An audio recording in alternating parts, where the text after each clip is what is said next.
Alright, what's up everybody? The Redneck Republican here. First off, happy 4th of July to everybody. Hope you all have had a wonderful day so far. I've had a really fun day. The Versailles Main Street, we had like a little community choir thing where we all came together and sang some like patriotic songs and all that, so that was fun. And then I just got back from the Crossroads Family Restaurant where I had a nice little dinner. And then in a couple hours, we're going to be heading to Versailles State Park to watch the fireworks, so that'll be fun. But I wanted to make a quick little video, and I wanted to make this video, well, I don't think it'll be quick, but I always say that, and my videos never end up being quick, but I wanted to make a video, a more in-depth video about talking about what the Secretary of State candidates for Indiana need to do to earn my vote, because I made a video that I only posted to Twitter, and it was only talking about Max Engling. But I wanted to talk about the rest of the candidates and then actually upload them to my, obviously YouTube and then Twitter and Facebook as well. And I don't know why today was the day that I felt the inspiration to do it. Maybe it was the patriotism kicking in, I don't know. But anyway, let's get right into it. Because like I said, I'm an open book for this election. I mean, there's a candidate, and I'll get to him in a second, that would probably have my vote if I had to vote right now, but I'm still willing to vote for any of these candidates, even Max Engling, who as of right now even least likely to vote for. I still could vote for him, and we'll get into him in a minute. And we're just going to go in alphabetical order with these guys and gal. First off, Greg Ballard. First thing he needs to do is he needs to prove his electability. This guy's polling at like 1%, not even enough to get general election ballot access for the Lincoln Party. Like I said, if he's not only polling at 1 or even below 10, if he's not polling at least enough to get the Lincoln Party primary ballot access, it's going to be a tough sell for me to vote for him.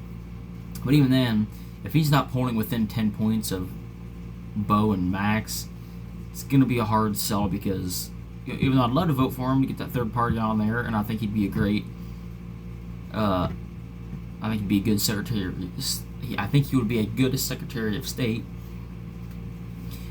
If he's not going to be electable, I'm probably not going to vote for him. I want to vote for a candidate who I think can actually win.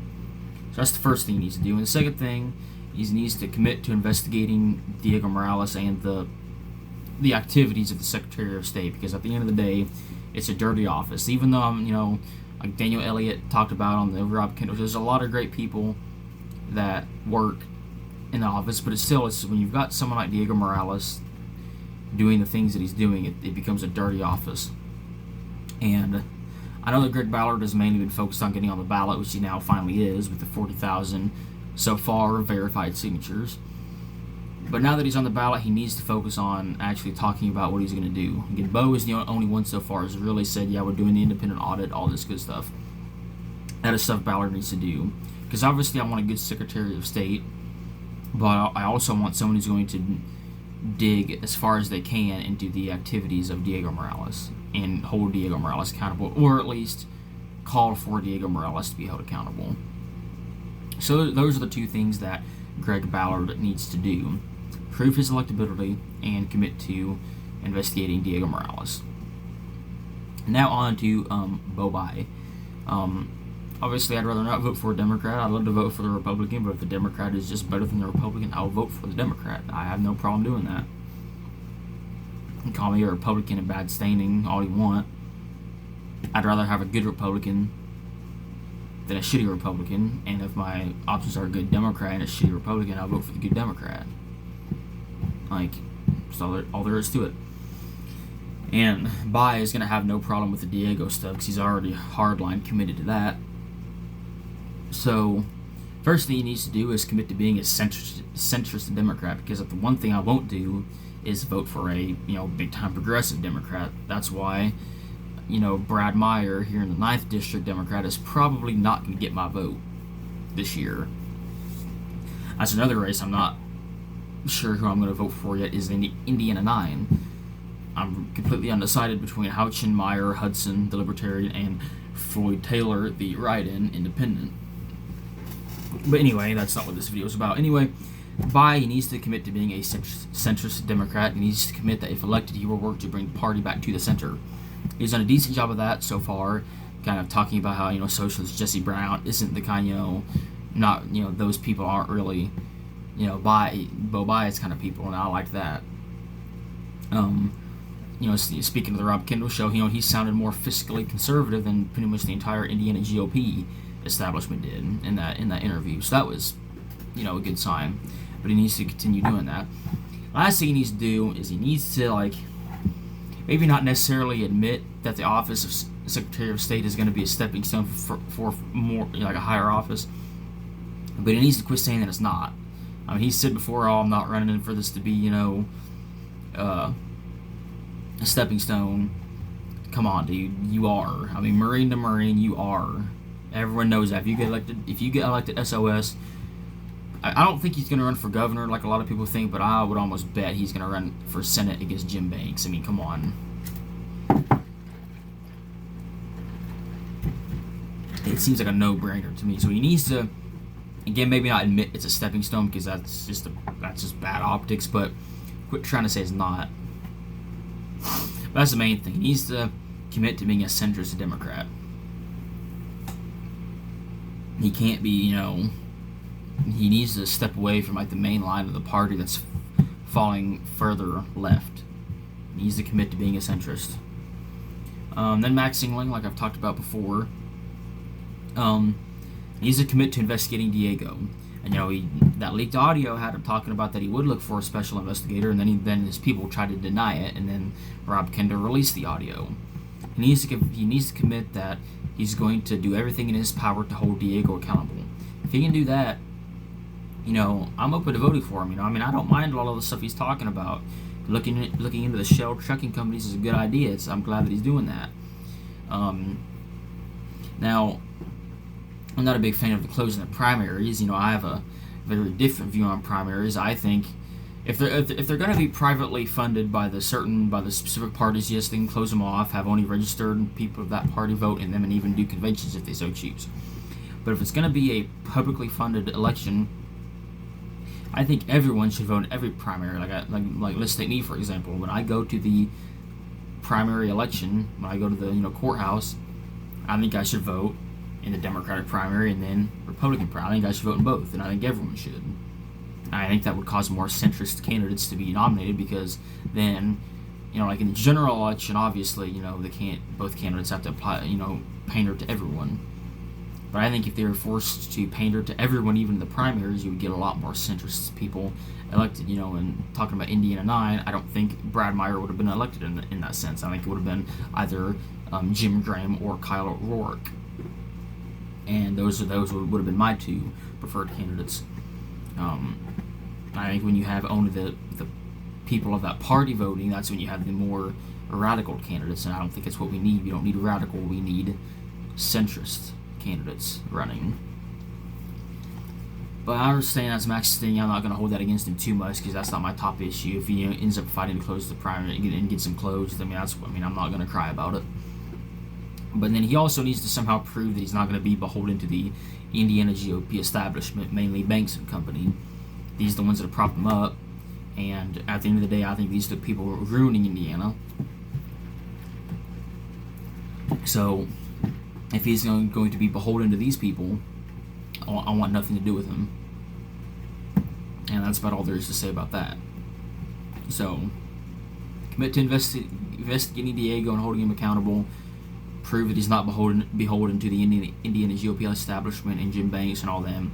And then, if he would back off from closing the primaries, I would like it. But if he doesn't, it's whatever. And then finally, the last candidate we have is Laurie Schillings, the Libertarian.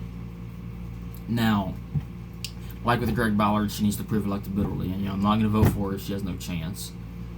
And it's going to be harder for her to have a chance with Greg Ballard in there. But if she's polling, within 5-10 points of the rest of them, okay, there might be a shot.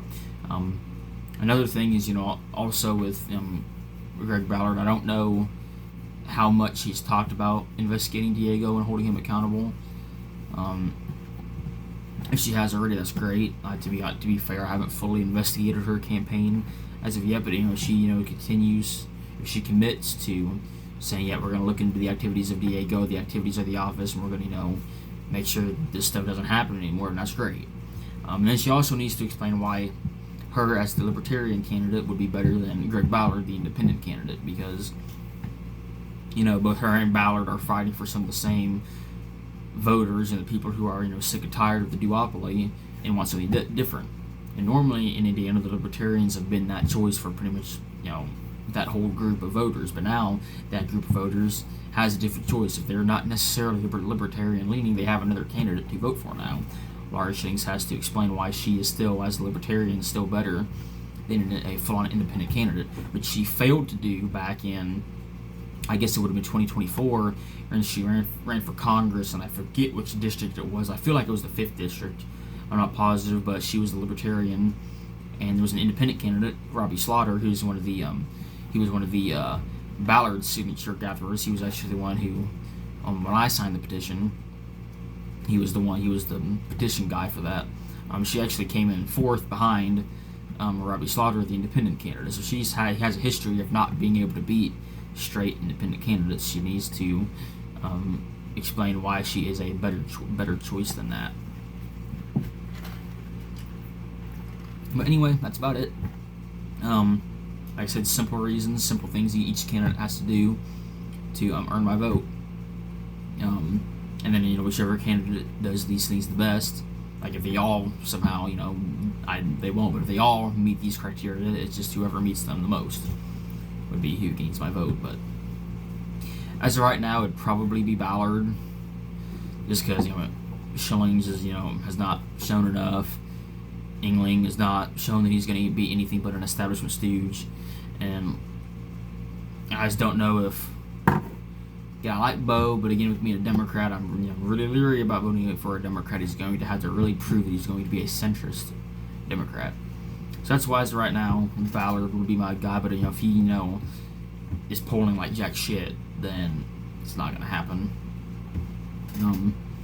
And one last thing I'll speak about Ballard. I've seen how Abdul posted, Abdul Hakim Shabazz, that one reporter who talks about Indiana politics a lot. He posted about how, from some insiders from the Republican Party, that he's hearing that people who signed the Ballard petition, like, oh, they're never going to be able to run as Republicans again, never going to be delegates, precinct committeemen, whatever. It's like, as someone who signed that, fuck off.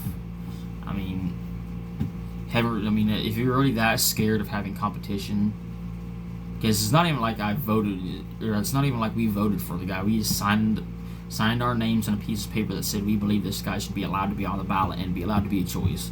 The fact that you guys are so scared of that is pathetic. I mean, we already know this because just look at what they did with John Rust. But it's like, it just shows that they themselves know how shitty of a party they are and how absolutely batshit scared they are of losing that power. But if they actually put up good conservative candidates, they would have no problem regaining that power.